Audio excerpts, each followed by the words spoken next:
Hi, Assalamualaikum, and a very good evening to the lecturer that will be assisting us today, Madam Nurul Nasiha, and also my fellow groupmates. Today, we are going to present a panel discussion entitled Feeding the Future, Overcoming the Temper Traits to Zero Hunger. And before we're going to start, I'm going to introduce a bit about this topic. I read an article from the World Food Programme, and according to the article, they have collected data from 68 countries, and from that 68 countries, there are 380 millions of people that, that are currently facing a severe level of food insecurity. And food insecurity is not the same as hunger. Hunger means that you don't eat enough food that you need, while food insecurity is a lacking of regular access to safe and nutritious food. That means that there are 380 million people that have no access to safe food like us today. And our topic today will be focused on SDG 2, Zero Hunger. While United Nations aims that by 2030 they want to end the hunger. They want to end the world hunger. Unfortunately, we are now currently facing one aspect called the children traits. So with us today, we have four panelists that will help us to break down this topic more. We have our first panelist, Nur Alisa Sofia, our second panelist, Nur Kharin Zani, our third panelist, I'm so sorry. Our second panelist Muhammad Hazi, our third panelist Nur Khairin Sani, and our last panelist Nur Farhana Izzati. So to not wasting more time, we're going to start the forum. Um, let's begin with why. So our first panelist Nur Alisa Sofia, can you tell us how the can you tell us the main causes of zero hunger today? Good day to the moderator, fellow panelists, and everyone here. And thank you for giving me this opportunity to share my thoughts today. As a panelist one, I will talk about the main causes of hunger today based on FAO 2023 report. The report highlights that global hunger is mainly driven by three interconnected factors, which are conflict, climate change, and economic shocks. When conflict happen, farms are destroyed, food system also are disrupted, and people are forced to leave their homes, um, making it very difficult for them to access food. Climate change further worsens the situation through droughts, floods, and unpredictable weather that reduce agricultural productivity, especially in low income countries. At the same time, economic shocks such as rising food prices and employment and poverty limit people's ability to buy nutritious food, even when food is available in the market. This clearly shows that hunger today is not simply caused by lack of food, but wider global problems that affect food access that and stability for millions of people around the world. So that's all for me. Thank you. Thank you, Noor Alisa Sofia, for that insightful breakdown. Now, moving on to our second panelist, Muhammad Hazi. Can you explain to us how can food waste contribute to this crisis? Okay, thank you to the moderator.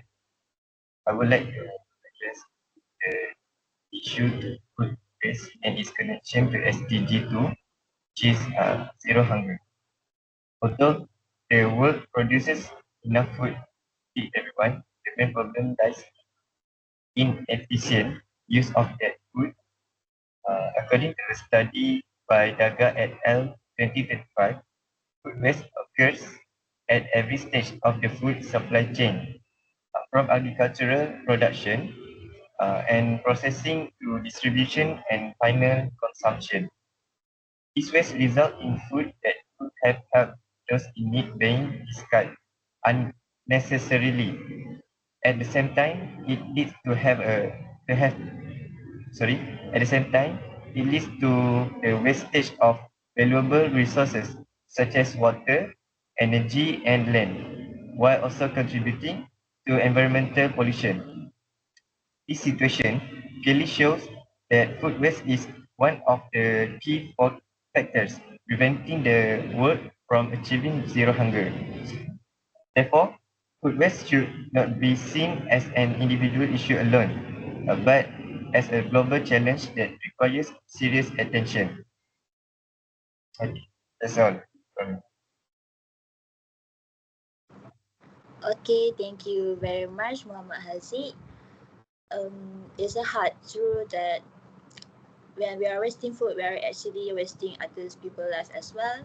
So that's why we need to find a way to produce more food more efficiently. So moving on to our next topic, our next panelist, Nur Khairi Insani. Can you can you explain to us how can smart technology and how can new technology and smart farming help us to produce more food? Okay, thank you, moderator. So, in our discussion of feeding the future, we must confront a silent killer within the global food crisis, which is hidden hunger. While we often focus on the quantity of food to end starvation, hidden hunger actually refers to the quality where the chronic lack of essential vitamins and minerals that affect over 2 billion people worldwide. As panelist 3, my argument today is that we cannot solve this only through traditional farming alone. We need a technological leap. So, to support this, I am drawing on a 2021 study by Adnan and Nordin, which is published in the journal Land Use Policy. Their research provides a roadmap for how smart farming technologies, or SFT, can act as the primary catalyst for achieving SDG 2. Uh, so, how does smart farming solve a nutritional crisis? So, according to Adnan and Nordin, the integration of tools like the Internet of Things, which is IoT, precision agriculture, and big data analytics allows us to move further in farming. Precision agriculture enables us to monitor soil health and crop nutrient levels in real time. This means we can produce biofortified crops.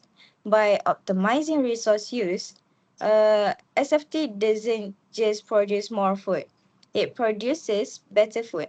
However, as the authors point out, the transition from traditional methods to tech driven systems is not just a technical challenge, it is involving the behavior pattern of a farmer. Um, to achieve this, the most significant driver for this transition is government support. We cannot expect smallholder farmers to bear the financial risk of high-tech adoption alone. Their research emphasized that without clear policy frameworks and financial incentives, even the most advanced drone or sensor is useless. So, to achieve zero hunger, our policies must address the risk that many farmers feel when faced with new technology. We must transform the agricultural landscape from a labor intensive sector into a knowledge intensive one.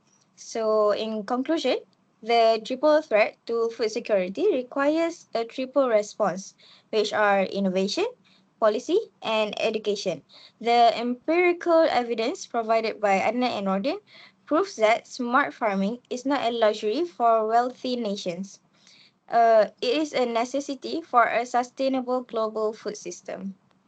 If we are serious about feeding the future and ending hidden hunger, we must invest in the infrastructure that allows every farmer to become smart farmer.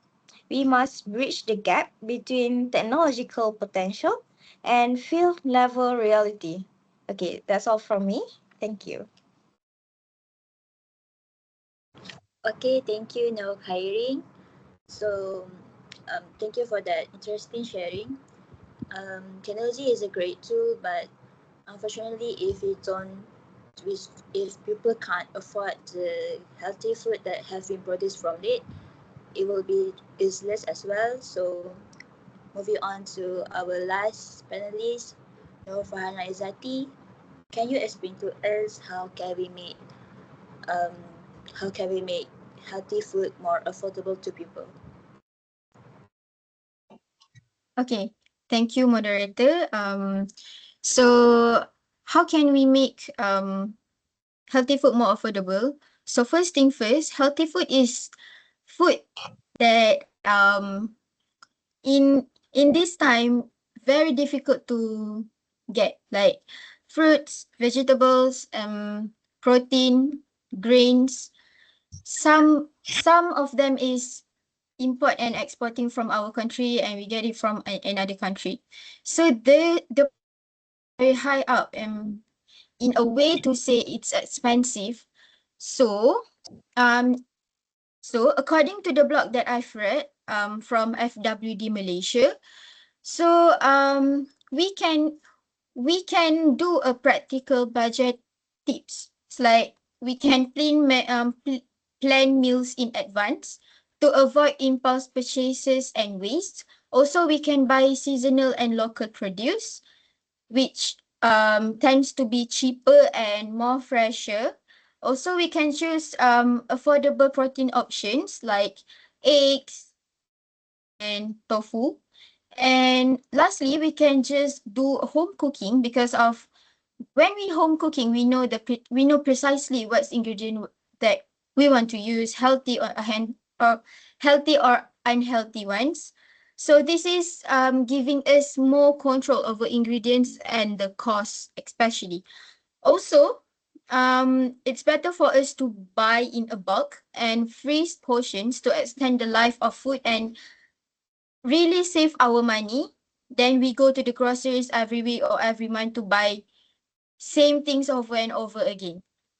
Also, as a conclusion for my point today, it's better for us to really know the ingredients, and we should know that healthy food can be cheaper if you know how to smart planning, wise shopping choices, and just do a simple cooking at home. Because most people can make a nutritious meals work within their budget, but rarely people can do that, because not all people can think about the budget and so on. So that's all from me. Thank you. Okay, thank you so much, Nofana, and thank you very much to all of our panelists today. So we have gone through a lot of topics today. We have learned we have learned the main causes of hunger. We now know how to make um, more healthy food from smart technology. We also learn that how food waste can contribute to the world hunger, and also how can we make the food more affordable to people. And to conclude this forum today, um, I believe that this zero hunger is not a crisis that we can solve in a day, and it's also not a crisis that we can solve just in one way. By that, even though we have um, newest technology, even though the we have a lot of money, if we can't help our people to learn how to not waste food, and also to not um, make food more affordable, then it will be useless as well. So thank you for the attention. That is the end of our forum. Thank you. Thank you, everyone. Thank you.